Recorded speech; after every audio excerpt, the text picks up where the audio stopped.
Hello friends, আসসালামু আলাইকুম। কেমন আছো তোমরা? আজ আমরা একটু বিরিয়ানি রান্না করব।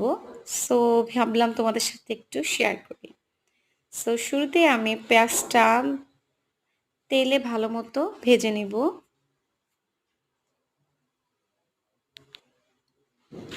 সো ভালো মতো নেড়ে চেড়ে পেঁয়াজটা হালকা লাল লাল করে ভেজে নেব। সো তারপর আমি একটু আদা বাটা দিয়ে নেব। তারপর দিব জিরা বাটা, তার সাথে দিব গোলমরিচের বাটা।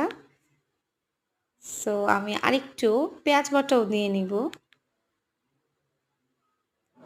এবার আমি এটাকে ভালো মতো নেড়ে ছেড়ে নিব, যাতে সবগুলো মশলা ঠিকঠাকভাবে মিক্সড হয়। ভালো মতো নেড়ে চেড়ে নেওয়ার পর আমি তার সাথে একটু টক দই দিয়ে দিয়েছি। তারপর আমার ভেজে রাখা চিকেনগুলো সব দিয়ে দিব।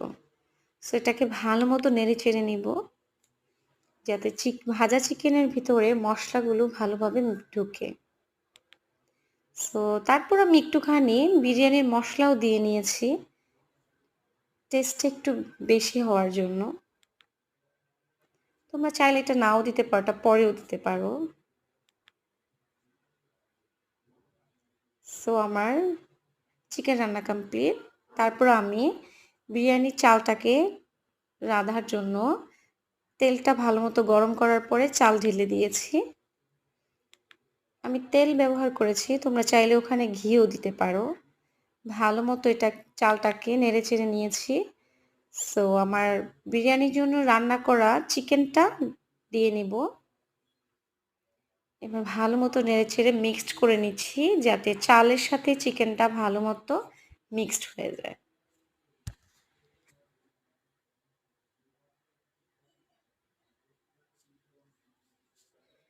সো আমি পরবর্তীতে প্রয়োজনীয় পানি দিয়ে নিব। এক্ষেত্রে খেয়াল করে রাখতে হবে, পানিটা বেশি হয়ে গেলে কিন্তু মজা লাগবে না। তারপর আমি লাস্ট দিকে বিরিয়ানির মশলাটা দিয়ে নিয়েছি।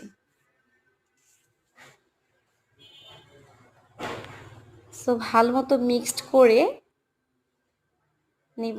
সো কিছুক্ষণ পরেই হয়ে গেল আমার বিরিয়ানি কমপ্লিট। এবার খাওয়ার পালা। সো আমি এবার প্লেটে ভালো মতো নিয়ে নিয়েছি। তার সাথে আমি সালাদ নিয়েছি, লেবু অ্যান্ড ড্রিঙ্কস নিয়েছি। দেখতে খুব সুন্দর হয়েছে।